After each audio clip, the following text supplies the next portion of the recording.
So I think, correct me if I'm wrong, but the first 5 minutes of the game are pretty much the most important for like any laning phase, right? Uh, yeah, I suppose so. In that you should know how to play it. Like if you're not gonna be able to trade in those 5 minutes, then your level 6 matters more. It depends when you're getting 6 on the lane, Yeah. obviously. Spot gets it at a different time. But yeah.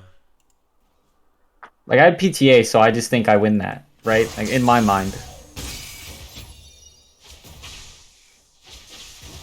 Yeah, that's a solid trade.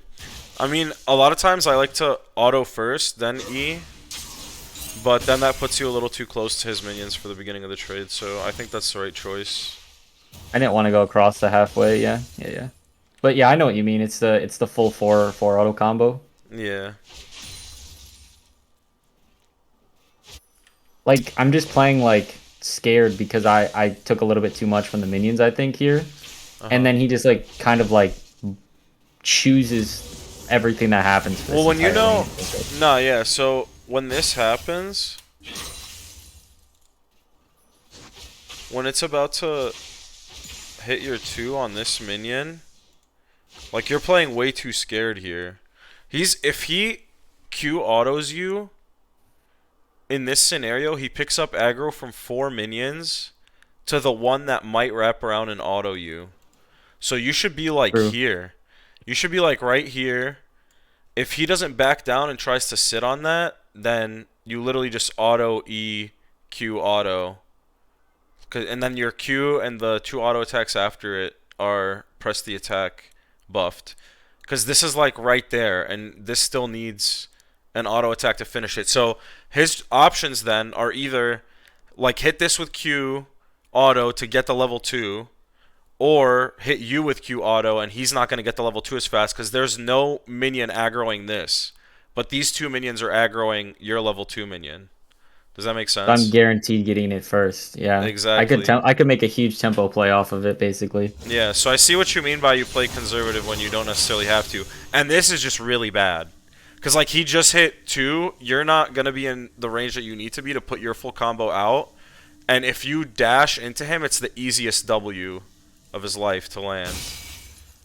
Especially Yeah. if he's And he doesn't experienced. even need his Q and he's still So, yeah, that said, obviously the ideal play that you want to make is the one I told you, but at the end of the day, if you're not making that play and you're like, shit, I missed the opportunity, don't just go for the, like, half-assed, like, half-baked opportunity, if that makes sense.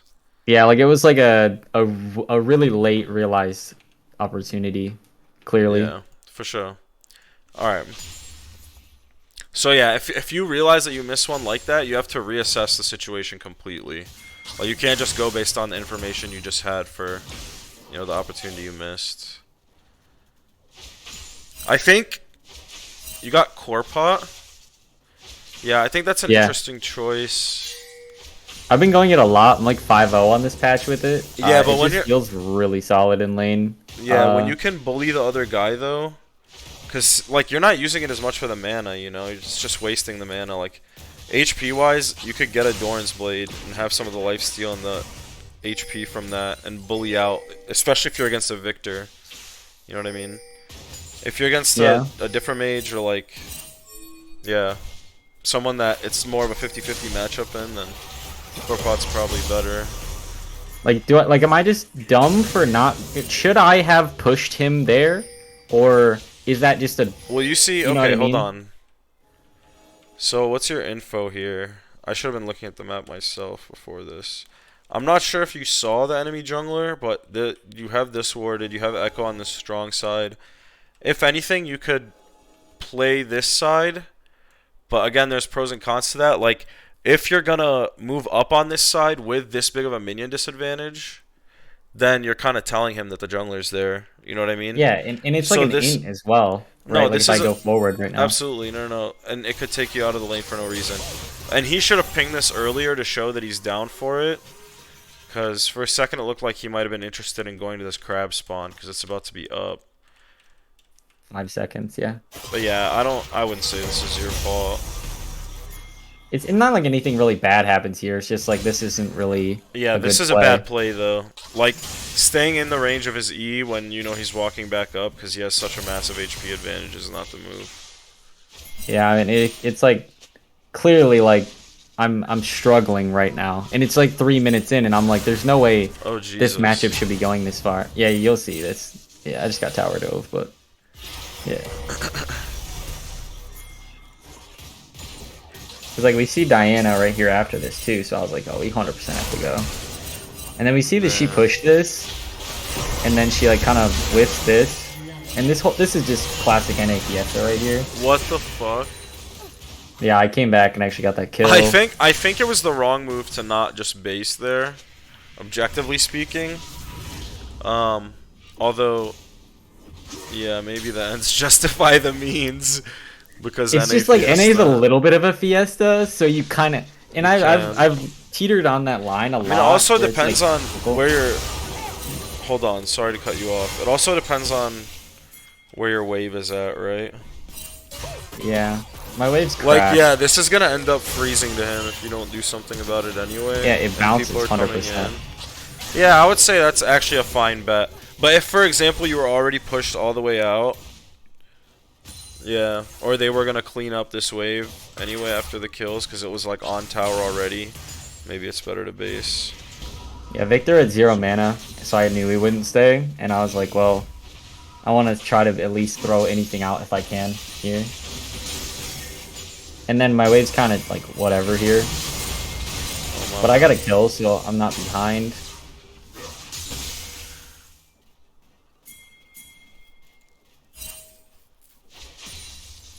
And he used a lot of his mana to clear already, so he's like ticking just for mana.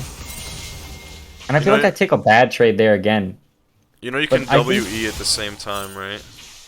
yeah, to get it instant, or to Yeah. like cancel the So animation, yeah. if you're gonna only throw out like the EQ combo without using the double shot of E, I would throw out WE if you have chase potential with his low mana. I'll do WE, hit your autos, then Q auto. Yeah, I And did then it'll like a speed little up. bit of adaptive, like thinking in this game, as in realizing his trade pattern of exactly what it is. It's just like a QE, obviously, right? Like it's Victor. So I want to try to make extended trades, given I have PTA and I'm an ADC mid, right? So I Yeah, kind of like go for like more extended trades, which actually ends up like fixing it a little bit. that makes But sense. I think here I would have hit the W on him. Yeah, you should take the free W, which will give you move speed. Once you then auto, then save the E. So W auto move command Q while he was like still in this area, unless he was moving in a straight line and would dodge it. Which if he's gonna throw his combo and you're more lethal than him, you might as well just sit it out and yeah, throw the Q. And then yeah, E towards him after either his flash or if he still hasn't thrown the next abilities, you could save it for that. But just Eing like that when he still has his W up and before he's like used flash to get out. Yeah, it's a little risky, definitely. like Unless it's you hit. not worth the trade, even though I can like make it an extended trade. No, no, no, no. Like, I think, yeah, you just, it's worth the trade. You'll still get the trade. You're in auto range of him after throwing the Mhm. W and moving up. And he obviously was already gonna move up because, and in hindsight, it's 2020, but at the same time, like, he sees Diana, so he's definitely gonna move up into you, you know what I mean? And, like, Mhm. even if he just wanted to trade because he sees, like, oh, I have the health advantage, like, you throw the W out first, walk into him. If you get the autos off, then you're going to get the move speed bonus to be able to still auto and Q while being able to save E still, if that makes sense. Like using W's chase potential instead of E's Yeah, because reposition. E is way better to reposition away from two of his abilities. Plus, once that jungler shows up, you might be able to get out. But no, yeah, the 1-for-1 trade was worth it in a scenario where she's already behind you. Yeah, this was rough for me because he still had flash. Like it was just stupid of me to try to take that trade. I don't know. I don't know how Yeah, I and thought that was a good there's trade. too many But minions for you to R also, while he can just R on command. That's where you yeah, have to and be I careful can't. in this matchup. I can never R in his face because he'll just cancel it. Right. And like right now, it looks like the lane's kind of doomed almost, right? Like, cause I just got to lane immediately and died again, so it's pretty rough right here. And he's up like a lot of CS. Yeah, that's But tough. this game NA Fiesta's out, and I just get fed as hell. Also, I think Hex Shrinker right now is a little bit overtuned, so it Yeah, helps a Hex Drinker lot. is definitely nice in these matchups.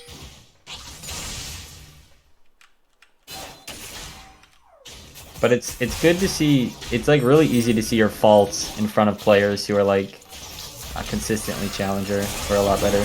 Oh, absolutely. And right here, I kind of was like, well, my teammates were spam pinging to go in, and I thought it would actually work out here, which it could have worked out better, but yeah.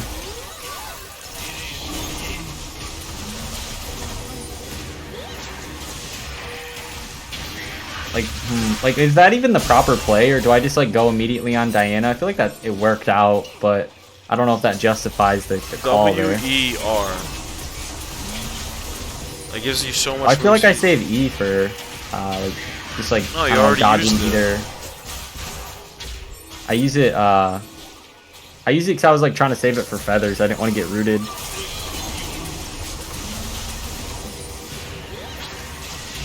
But then the Diana gets on if she top goes of to me, and feather she you, can she's melee. already dead. You're level 7, or yeah, level 6 to her level 4. Yeah, and There's then like no way. There's no way she even finishes the animation to bring them. Yeah, because you end up being the same way anyway that you would have, and it would have been. Yeah. It would have killed her before she could even throw those feathers out, and it just puts less damage on you. It would have been. yeah, It would have made it a lot more. I mean, it also like gets me out of Diana's auto range, right? Like she's a melee, so Exactly. helps, Yeah, and it forces her to. She's already probably used Q on the dragon while trying to nuke it down, and if not, then it forces her to use that part of her combo, like to start things off, which is not her ideal scenario. It would have been from better. here, it's not actually that hard. Sorry to cut you off. I'll just say like this. No, This laning doesn't get too far. Like it's not too hard anymore because I'm pretty sure I have Hex two fucking Shrinker. kills and Hex Drinker and Yeah. a dragon. Yeah, Hex Shrinker and pickaxe, but like the early levels were really tough. As you saw, I struggled with it. Hmm. But it's And more yeah, or less that's- like the real small micro, right? Like the really small parts about the lane, like even like each individual minion and fighting and what minions are gonna aggro. Well, that's At each macro point. knowledge technically, if you want to get technical with it. Micro knowledge is like the mechanics, like where you should be clicking. Yeah, and stuff like that. But yeah, your overall like planning for the lane could be a little better, and then I think your execution is fine when you have the right idea, but when you have the wrong idea, you're executing well on the wrong idea, if that makes sense. So, Yeah, I mean that's because I have like literally 2K games played every season, so like I have this game's mechanics down to like a T. But it's like League of Legends is all about like the correct planning and the correct ideas, right? It's like it's literally just decision making, and it depends if your decision making is good or bad, and in pretty much every situation. right. If you WE there, it gets to him. It actually arrives, I think. Because you It W, saves Echo then you maybe. E Well, late. nah. Yeah, I don't know if this That's saves that Echo at all. I don't even know. I feel like I shouldn't even have played that far back. Like I played so far back there You knew while he's Echo was so trying low. to jump that wall early. Echo kind of came before the minions came. I just try not to give it away, right? Like I try not to give the ganks away before they happen. Yeah, of course. But at the same time, you've been playing very conservatively all game. It's kind of like poker, you know? If you're gonna like Yeah. play super safe, the one time you go for a bluff after winning some safe hands, they're just gonna be like, oh shit, this guy's got something. Fold. I know. I mean, I guess him running into turret wouldn't even have been that bad there because Echo was going for that play. Exactly, and he has Right. ult. Like, yeah, that's what's major. Changing your body language, changing how you're playing your champion based on, you know, the conditions. Jungler there, jungler not there, like minions, etc. That's like a major step in getting from master to grandmaster to challenger. Like, you're really playing against someone else who knows how to play their champion early, mid, and late game. And like the one thing that is different about you is if you can, tailor your play styles differently. Like when a team knows that you're like one type of player, especially if you're trying to go competitive, which I know you're saying you're trying to get team interest, etc. Like if you're a one-way player, it's so easy to shut you down. That's something I've seen so many like challenger, like back when it was Challenger Series or now Academy Series, players gated by is like they can play 2-3 champs really well or like one play style really well, and there's easy ways to play around it. Like if you watch the Super Bowl, the teams had their series of trick plays, and they also like knew each other so well that it ended up being a super defensive game at the end of the day. Unless, like Stafford threw a fucking no-look pass. And like then he's switching it up. He's not predictable. Like being predictable is ultimately a massive gate. Can you believe that Rakan, by the way? That Rakan's execution was like some of the worst shit I've ever seen in my life. Like, what is amazing. That? God, dude, holy shit. It's actually so easy to climb as support in NA because your opponents that play support, and it's the same way with top. NA as a region has just been so bad with support and top over the ages that, yeah, you can just be not that great and climb with it. I mean, I can coin flip pretty much win top lane every time just by like picking some shit like Renekton into these like Fiora, Irelia one tricks who just think they're gods, who like they think they can just outplay every Renekton or something, right? Even if you just have raw better stats early game. And it's just hilarious to me. Support's the same. I used to queue support secondary because you play some shit like Pyke and win the game level 2. But yeah, I mean, this was just free. As long as, I see that's there and then hug the wall so she can't pop it. Easy free low. That is, yes. Alright. The rest of this game, we just kind of smurf. I don't even think I die a single other time. And like, there's a bunch of 1v1s in this, but... well, shit, man. My biggest issue right now with mid, though, is like melee into ranged matchups, Because, like, as a melee champion, you are like given better stats, right? But you're also at like a disadvantage of range the entire time, obviously. But like trying to get control is kind of just like a wave manipulation game. But I find it hard to get the wave, like to be able to manipulate the wave. Back in the day, yeah, so you never want to auto the enemy champ, you don't want to throw your AoE abilities even at them a lot of the time. If you're like, let's say playing Diana, that's going to push the wave if they know how to control it and freeze it. Back in the day, I know Dopa and Faker for a lot of matchups would let, if they were melee, they would let the first wave shove into them and just play mega safe. And if they played like a Kali, they would get like 3 rejuve beads or a Doran's shield depending, and just play the lane that way. So yeah, it really depends. And also there are a lot of like ranged players that play conservative in lane in NA high ranks because they just play like control mages, for example, really well in the mid to late game and can team fight well and skirmish well with them and have really great dragon control. Against them, you might be able to throw them off a little more by playing aggressive, but yeah, it really just all depends on the situation at hand. I think that can definitely be the next game we review.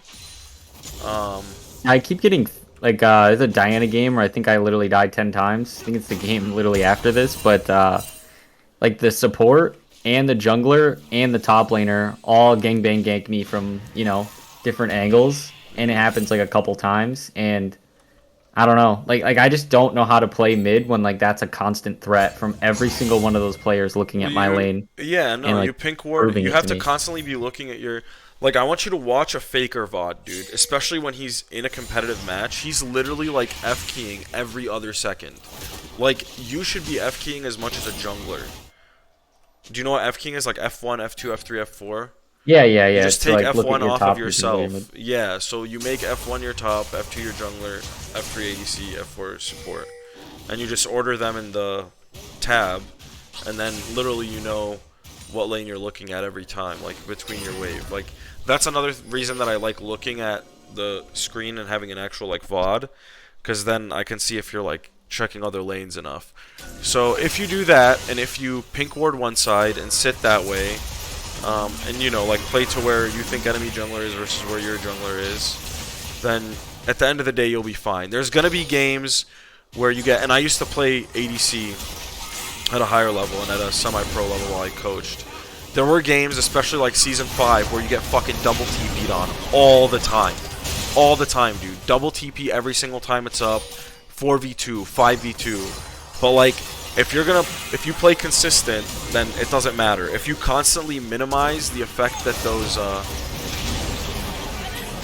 interactions can have on you, or the amount of times that they happen because you have good awareness, then at the end of the day you're going to climb and you're going to be a better player. Yeah, like that's kind of what I've been telling myself. Like, even in those games where you have bad games, nobody's gonna win 100% of them, but that's no excuse to like, you know, die to those ganks, etc. all the time. Just But improve, yeah. yeah, like use it as like a learning experience when you lose, or well, yeah, like when you get destroyed in lane, and even then you never give up. Like even if you get behind in lane, you find ways to come back because that's what a good player would do. A good player doesn't just sit there and spam FF and cry like a little bitch, like 90% of an A, right? So exactly. But you got a good head on your shoulders, dude. Even like, you know, being open to coaching, that's major. And I think I've given you enough to work on even for now, because what happens, especially with a high level player, if I feed you a shit ton of info, is you're going to try to play way too different all at once. You're going to get shit on in lane. You're going to start losing games and tilt out of control. So right now I would say the major things are knowing that level up and the spike around it, especially as Lucian level 2 in a counter matchup, and like taking into account the minions. You have to have complete understanding of your minion wave and what it's going to do, like whether you trade, whether you don't trade, if you're going to push or not push, and then also at the same time how that affects the map, how top lane and bot lane's position impacts you always. Like literally, if you see that both bot and top are getting pushed in and you're the only one that's gankable, that's like an easy example, right? And a lot of people don't even consider that. If top is ungankable because, let's say, you know the enemy jungler has already cleared that entire side of their jungle, or they have a blue buff coming up, and then let's say your top or your bot lane is then shoved in, like those factors come into play, and you know you might get ganked after the blue buff is done. So you have to be like on point always. Don't play ranked. Don't sit down and do anything competitive like in this game. Don't, you know, like get on a team and go into scrims with any mentality other than I'm going to be 100% aware of every single factor in this game, especially as a mid laner. Like that's the quarterback, right? That's like everything. Like you are in control of the map just about as much as the jungler from early to late game. You have some of the most damage output in the game, like early to mid game entirely, and the ADC only starts beating you in that regard late game. So with a role that important and with that many factors coming into play, honestly, it's impressive that, you know, you can even get to master to begin with, right? Like on mid, it is difficult, and a lot of people play it. It's a most played position, so there's more competition there, and already you're looking at so many factors. But if you want to go to the absolute highest level, you have to be like on point mentally all the time. And it's tiring, dude. It's mentally tiring.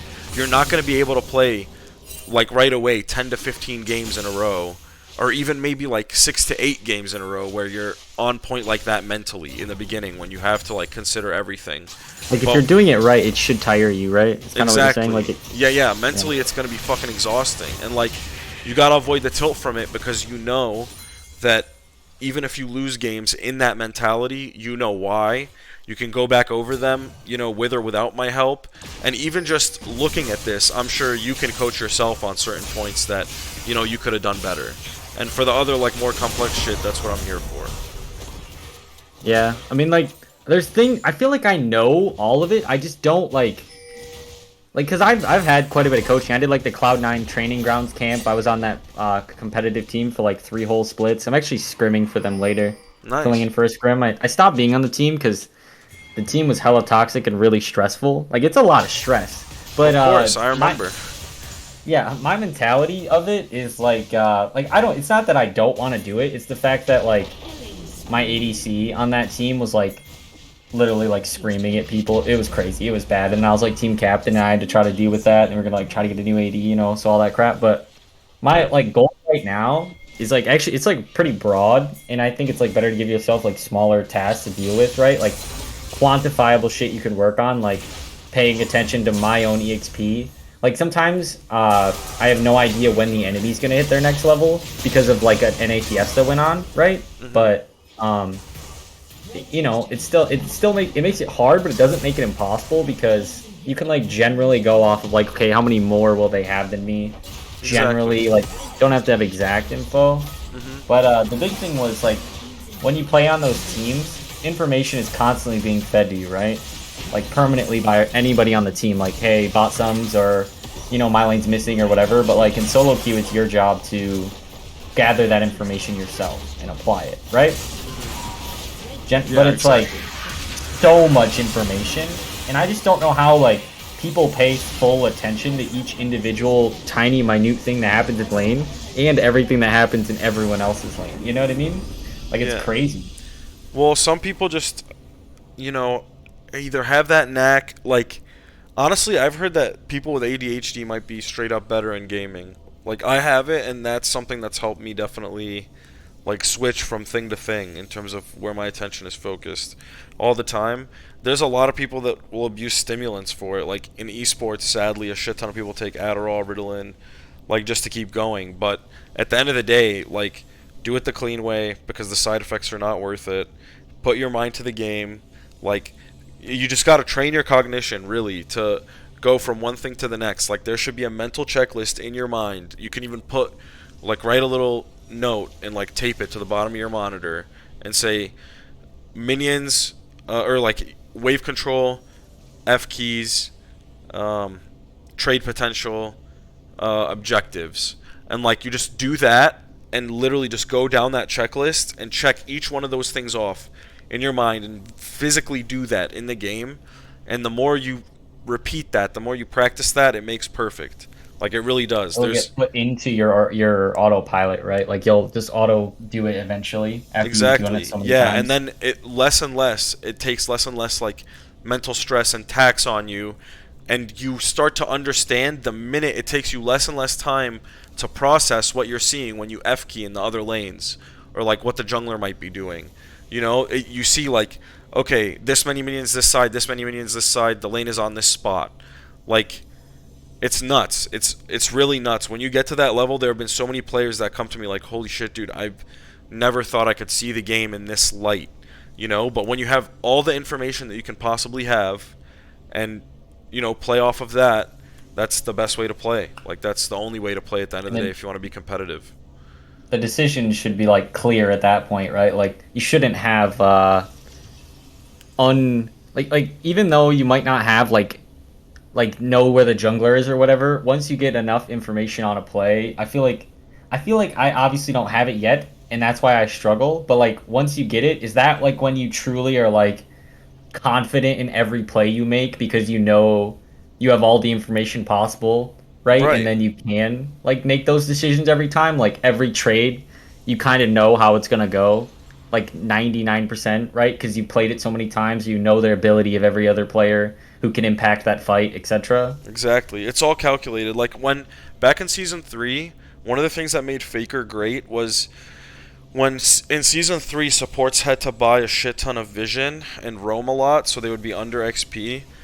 Ham and SKT realized that statistically speaking, they're going to win, you know, like 80 to 95% of fights when it comes to worlds if he, as Zed or any other assassin, blows up the enemy support, because that's the most reliable assassination he can make before the fight starts.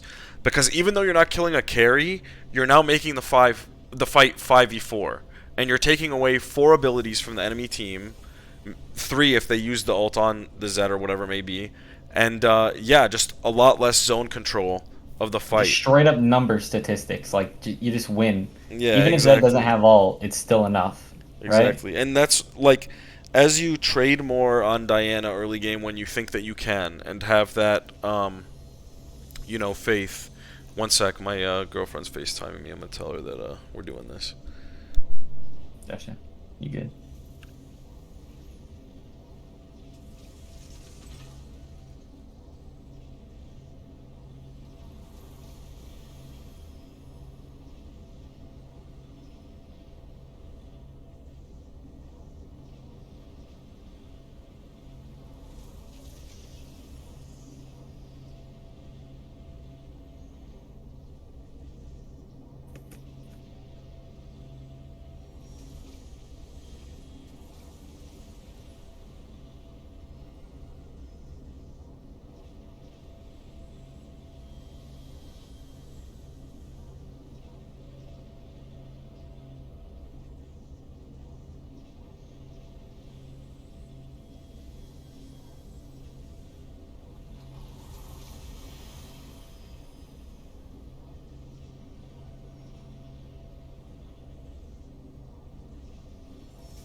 All right. So yeah, we were talking about yeah, him like blowing up the support.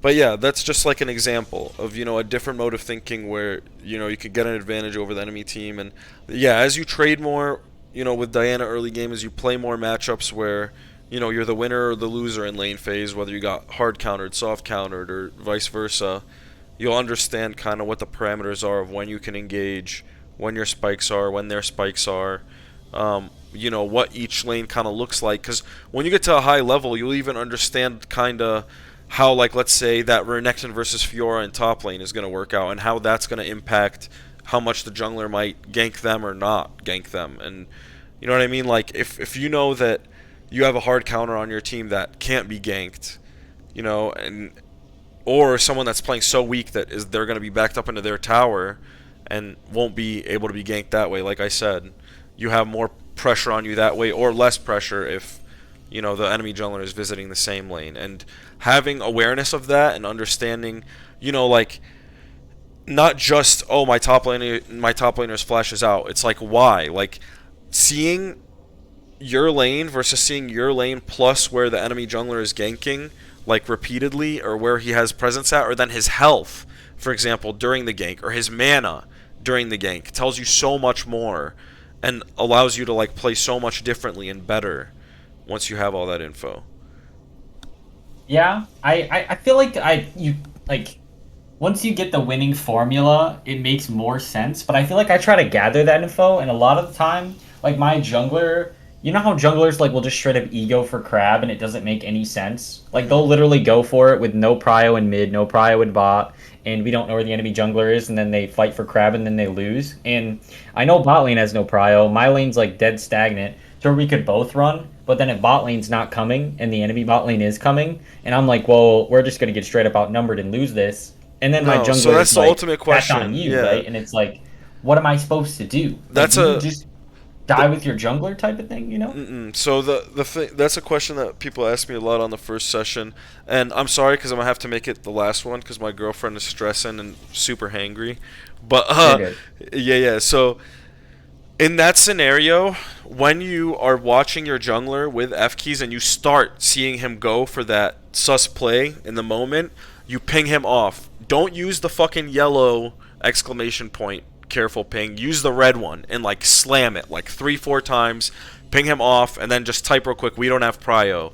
Or if you're in the middle of something busy in lane, then don't waste your time typing. But ping him off so he knows, and then if he goes for that play, he dies alone. Like if there's no bot, no mid prio, there's no shot, then, and even if there's bot prio but not mid prio, they're still gonna have more champs if they're rotating before your bot lane is. Like you have to play that shit safe. You have to be able to shot call him off, and that's annoying as fuck. That is part of climbing in NA and pretty much any regions solo queue, you have to babysit people. And if you want to become a captain, if you want a shot call, which instantly makes you a bigger asset as a player, especially as a mid laner, you have to be willing to do that. Like, you got to be willing to ping him the fuck off the minute that you see him going for that crab, and not like when he already, blew his echo E and Q on the crab and now he's being collapsed on.